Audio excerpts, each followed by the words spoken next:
Hello, everyone. Today we're here with Becca Piastrelli. Becca is the woman behind the Dab List. Her manifesto? To rid the taboo around the term dabbler, and instead to infuse it with a sense of alchemy and wonder. Why? Because she knows that when we bring an inquisitive heart to the process of creating with our own two hands, to get our hands dirty, share stories and creations with each other, we remember the ancient wisdom within. We can tap into what our great-great-great-grandmothers once knew, that given the freedom to dabble, we can be the creators of our own joy. I asked Becca to be on our podcast today because I think she has a lot of wisdom to share with you.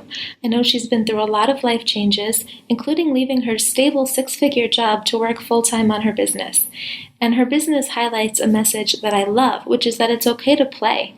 Becca gives people permission, in a sense, to have lots of passions, to try lots of things, and to not feel like you need to have some major end goal in everything you do. There's a real lightheartedness to what she teaches, coupled with a lot of wisdom, and I think that everyday stressed out people can just learn so much from her. So thank you so much for being here, Becca. Thanks, Rachel. It's great to be here. The intention behind this podcast, as you know, is to show people that if they have a choice, that they can choose a better life. And in that spirit, I would love if you could take a minute to just brag with us about some of the things you have going on in your life that you're the most proud of. I love starting off with celebration. Right now, I just crossed over 8 months since I left my corporate job that you mentioned and started this new life for myself. And I'm really just celebrating every day that passes since I left that job, because every day has been its own sort of triumph and epiphany and struggle. It's all just going towards this beautiful direction that I am creating every day, and it feels really awesome. Congratulations. I would love to know, I know that right now you're 8 months in, and I know that it hasn't been the easiest every day, and you said, every day is also like a triumph, a struggle. So can you describe a time that comes to your mind that you felt like things kind of weren't going the way you wanted, or you felt trapped, and that just happened kind of before you got to this point? I mean, I just think a year ago today, I was feeling those feelings of being trapped. And I realize now I was sort of acting the victim, but I really believed I was a victim of this economy, of my situation. I mean, what did it look like? It looked like everything was great on paper. Like I had gotten everything I ever thought I was supposed to get. So I had a six-figure job. I was really good at it. I was loved by the people I worked with and for and who worked for me. I had my MBA. Just everything looked good, and I had a lot of guilt, really. I mean, the trapped feeling felt guilty because I felt like I should be more grateful for what I had, because ultimately I wasn't really content. I wasn't feeling those feelings of fulfillment. I thought getting all those sort of check boxes marked off, like I thought that would feel like that's what I was working towards, right? Like that's what my entire life was about, like working my way towards, quote, success. And then I got it, and it didn't feel, because really it came down to feelings, it didn't feel how I thought it was going to feel. And I felt like it was a big secret, and I couldn't tell anyone because, children are starving in Africa. I needed to be grateful I even had a job, and sort of all these stories that are in our communities. And I also had the golden handcuffs of stock options that every year I stayed at my job because my company had gotten acquired by a big corporation. Every year I had stayed, more money was accruing that I could get. So it was like this never-ending journey that I had to stay on in order to get more of what I thought I was supposed to get in order to have, quote, a successful life. So that's what that looked like. Wow. Yeah, I can feel that when you're talking about it. So then what kind of helped you finally make the decision to walk away from that life? Oh, yeah, that's really the beautiful thing is I believe a part of me had already known this wasn't right, even though maybe in my intellectual mind, I was still trying to rationalize that life. Because 3 years ago, I started a blog called The Dabblist. And I called it The Dabblist because a lot of my friends had called me either like ADD. Marie Forleo calls it multi-passionate. Who is that author that writes that awesome book, Refuse to Choose? Oh, yeah, Barbara something, right? Barbara something, right. She calls us scanners.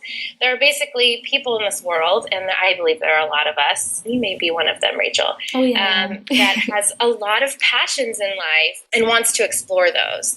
I knew that I was one of those people. And so I was working my corporate job during the day, and at night and the weekends, I was getting creative. Part of me was unapologetic about being a dabblist, right? Part of me was saying, I like this, and I want to show and share. I felt truly compelled to share what I was working on, and this was anything from infusing vodka with rosemary to making my own face lotion to learning how to sew a pillowcase. I was doing these things, and I felt really compelled to share them with the world. I believe dabbling saved my life because I was working with my hands again, and this sounds so simple, and yet it's actually quite revolutionary that I was playing again. I had free play. Most of my days, I'm behind a computer screen doing what I'm told to do. But when I was dabbling, I was self-directing what I wanted to do. I literally just thought of something, said, I want to make this. I created it with my hands. I was getting into my body, into my heart. I was making choices about what I wanted to make, and I was sharing them. And that was the revolution within me to help me realize that dabbling and playing helped me come alive again and make me realize that I wasn't trapped in my job and that actually there was a world of possibilities beyond the golden handcuffs and the six-figure salary. And so you discovered the dabbling, which is such a beautiful realization that there's a world of possibility. And so what happened after you started the blog and after you decided you wanted to leave your job? Like, what did it look like? How did you decide that you were going to quit? It took a lot of saying, I will, at some point, I will leave my job. Maybe I'll just try to make some money from ads on the blog, or all these things that really were just delaying the leaving of my job. Then I ended up going to the Live Free retreat in Sonoma last October, hosted by Nisha Moodley and Sarah Jenks. And I just felt compelled to go. This whole idea of personal freedom was, just singing a song to my heart. And so I went there and I heard the quote, I think it was Sarah Jenks, said, "The future is made up of the choices you're making right now." And for some reason, in that moment, in those words, there's sort of like that moment where everything aligns and locks up and you just know, whoa, like shivers through your body. I have to make a change. And that was my moment. She said those words. I was also in a room full of women who I felt so supported by and created these feelings of safety and belonging, which I think is super crucial in that moment. And I said, all right, I'm going to do it. I don't know what this is going to look like. You could make plans and say, things have got to be perfect and then I'll do it. But I just said, nothing's ever going to be perfect. The future is made up of the choices I make now. The future I'm heading towards right now doesn't look the way I want it to look. I feel safe. I feel unconditionally loved. And I came home the next day and I gave my 2 weeks. Wow. So how did your husband respond? Yes, well, in those weeks leading up to going to the retreat where I knew I wanted to leave, whenever I talked to him about it, I was totally in victim mode. I was like, I want to leave. And it was sort of like save me mentality, like tell me you'll take care of me. And of course, he picked up on that. And so he wasn't going to say, okay, I'll take care of you while you figure out your passion. So it just wasn't ever a good conversation. So when I came back from the retreat, I knew I had to have a conversation showing him that I had a plan and that I was capable of doing this. I ran financials and created a budget so that this would work for us. So, my logical masculine husband could say, okay, this makes sense from a logical perspective and that we will be safe and taken care of. And you aren't going to just be a woman of leisure, because that was his biggest fear. And then I told him in such a place of confidence, and I remember I was shaking and crying, but the energy between us was like, this is a yes. That made it okay to go forth and pull the trigger. That's such a good idea. I think that so often people are like, it's not that they don't want to support you, but it's just they can't see how it's actually going to work. So for you to be able to bridge that gap for him and to show him, like, here's the plan, here's what we're going to do, and to really get his buy-in is just so powerful. It was powerful, and I think it was good for me to prove that I could make it work. I believe now, through that process and through, what's happened the last 8 months, that there's always a way to do something. You just have to find that way. And that was like my first little mini experience doing that, is proving to myself and to him that this could be done, that we could have figured out. And if I had to wait tables, I would wait tables. If we had a trust fund, I'd dip into that. Whatever it was, where you are in your life, you can figure it out. And so that was my first moment of like, oh, I can figure this out. And then the energy between us was one of trust and confidence. Beautiful. Right now, you're in this place where you have like amazing coaching clients, and you have this blog, and you're just being featured all over the place, it seems like. And I know that it's been just 8 months since you quit, and I'm wondering, like, what are the mindset shifts that you have in your everyday life now in order to be where you are? Because obviously you're telling yourself different stories than you were 8 months ago. Totally. Every day is a new discovery and mindset. And I have to say, initially, there was this metaphor that Amber Ray told me. She was at the Live Free retreat, and she told me eagles have their babies on a nest on the side of a cliff. And so when the babies are ready, they have to basically jump off out of the nest and off the side of the cliff, and they either fly or they plunge to their death. And so she looked at me and she said, you either fly or you die, girl. And it's an intense metaphor, but it is exactly what I needed to motivate me. So in those beginning few months, I just said, I'm a baby eagle and I have got to keep flapping. I have got to keep flapping. And it was, I tell people sometimes and they laugh. It was so perfect for what I needed at that moment. Wow. Yeah, that's a beautiful way of looking at it. And so what are some of the things that happened that could have been seen as a struggle that you just told yourself you had to keep flying? Well, there's the self-doubt. There's the self-doubt and the fear. And I think a lot of that has to do with the way I grew up and the way a lot of us are conditioned. Well, a way to put this is, for most of my life, my fuel was the approval of others. And so from an early age, I believe in school, we are taught that adults know what is right and good, and we align our behavior to match that.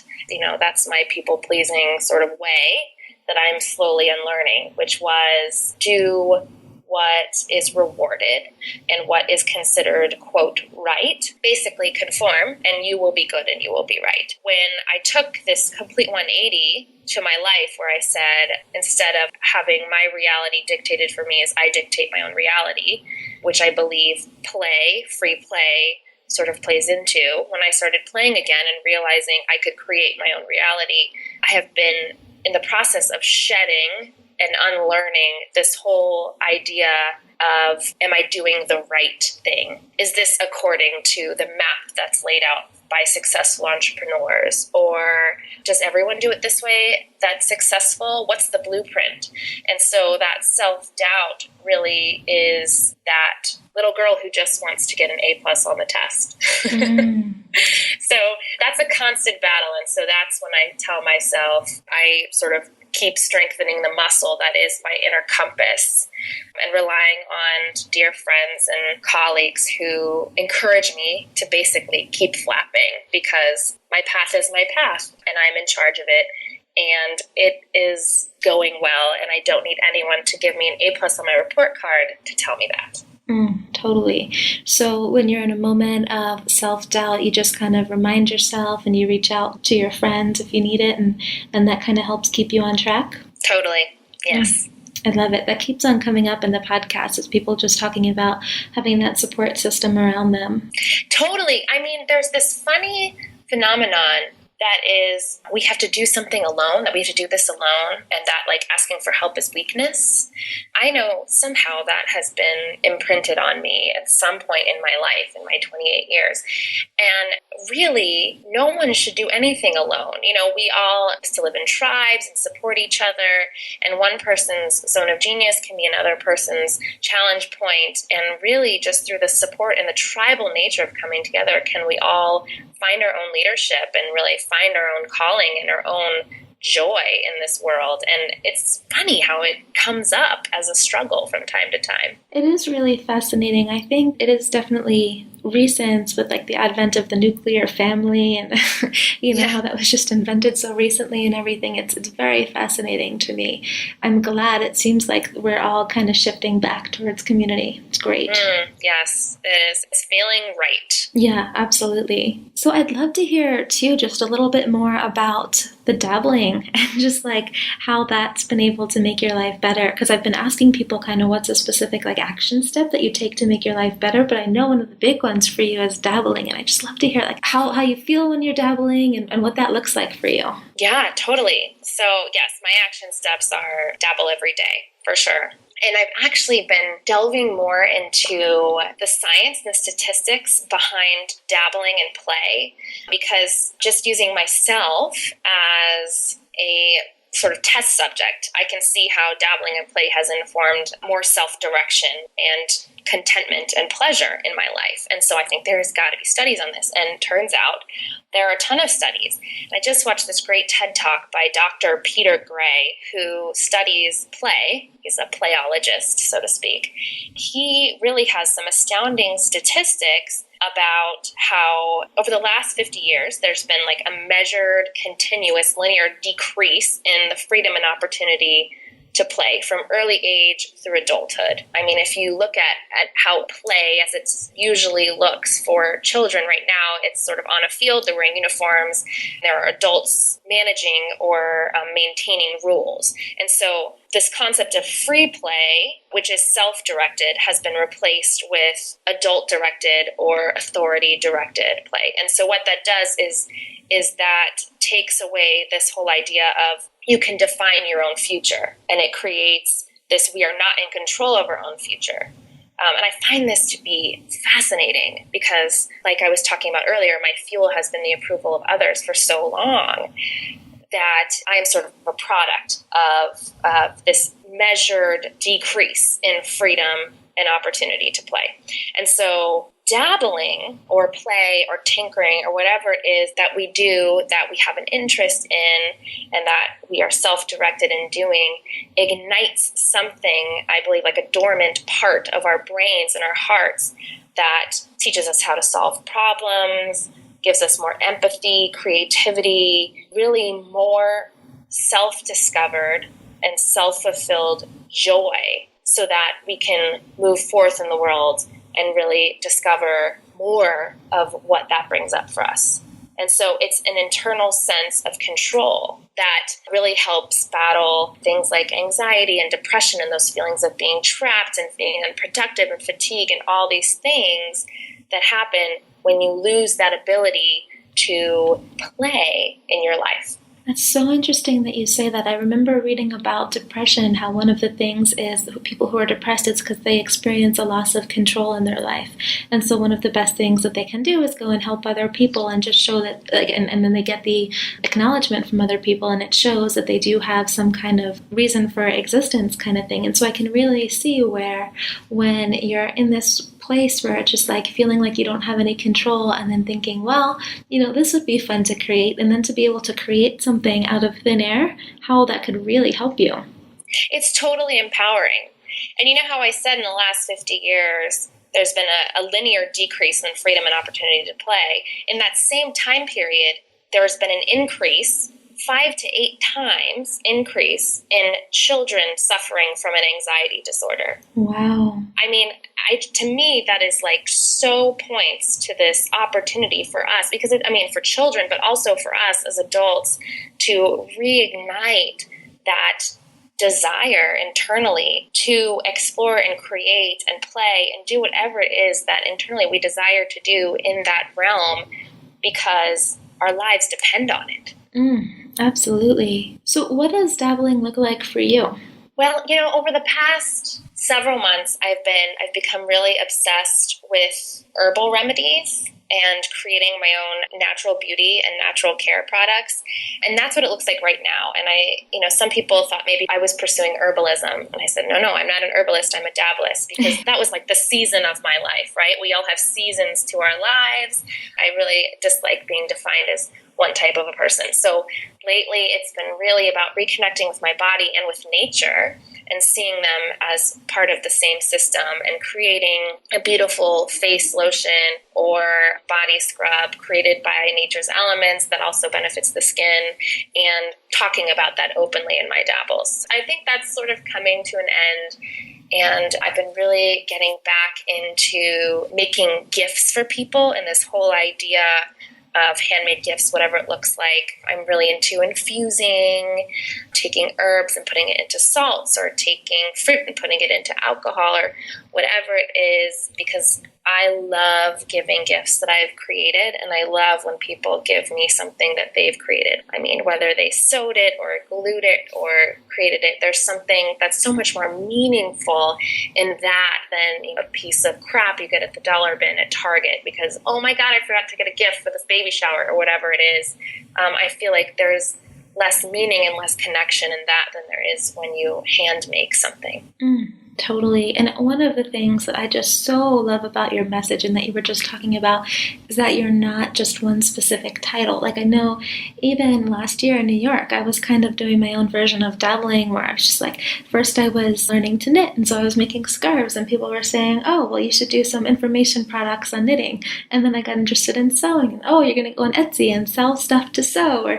And like everything had to be like, there had to be some kind of end goal around it. Like it wasn't just like, oh, it would just be fun to knit for a bit and then I'm over it kind of thing. I have gotten into that so many times, and I have a feeling I will continue to do that. And I think that just means I need to keep spreading my message and making it okay to have many interests. And I was just talking to my sister-in-law this weekend, and she was like, I think it's really cool that I can love my Kate Spade bag and also make my own lotion and also be into essential oils, but have my Vogue magazine right next to my essential oil book. And I said, yes, that is dabbling. That is this idea that we are not defined by one interest, we are not defined by one passion, and that it doesn't have to be in our lives forever, that we are one with the seasons, and that when we can tap into that creative flow, there's so much more that's possible. Absolutely. And I can just see from a space of just being able to bring more creativity into anything you do. Once you go and you're just like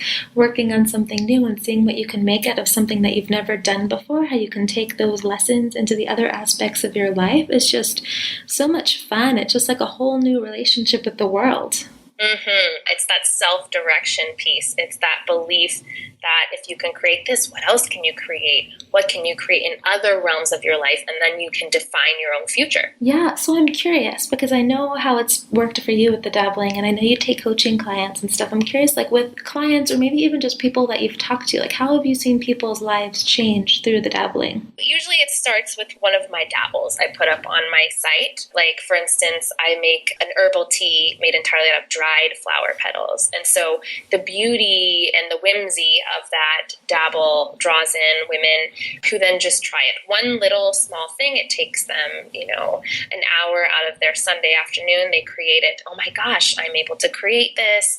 They make it for their friends. Their friends go, this is so beautiful. Where did you buy this? She said, I made it. And so that little spark, usually they want more. And then usually that starts bringing up a lot of the things that they're dissatisfied with in their lives. And there's this inkling that things could change, but they need someone to sort of guide them on that journey. And so that's usually, it starts with the dabble and the creation, and then it turns into more of a relationship where I can guide these women, usually they're high-performing women in corporate jobs, into dabbling their way more to a life that feels more aligned. Love it.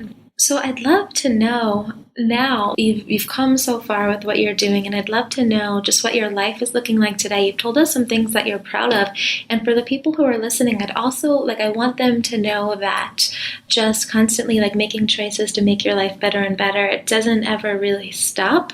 I'd love to know what's something that you're currently kind of working on, and how you're, maybe something that you're struggling with, or something that just doesn't feel super pleasant, and kind of how you're getting through it. I so appreciate the transparency of this podcast. That's great. I just shared with my audience a few weeks ago that I'm now working with a health coach. And that's because right before I left my job, I had this vision of, laptop on the beach. I was going to lose 20 pounds. I was going to wake up every morning and meditate and have a green smoothie. And I would be this glowing, model of a woman 6 months in. As most entrepreneurs will tell you, in the beginning, you're finding a whole new rhythm. I'm now 100% responsible for my entire business and my income. And so because I'm a former people pleaser and corporate manager, I just dove in headfirst. And I have a tendency to overwork and to forget to eat, or to, when I get a little scared or anxious, emotionally eat. Still working on my caffeine addiction.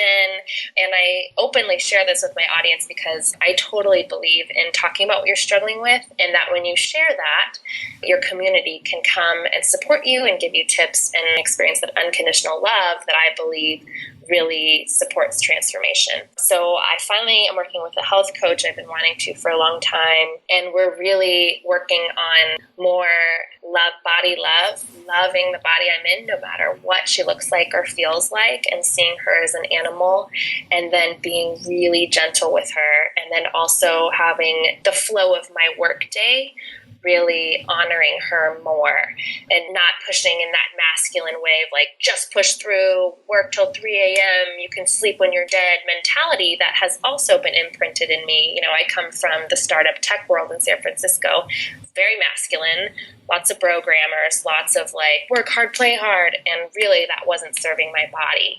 And so that's my next challenge and my next journey that I'm sharing with everybody.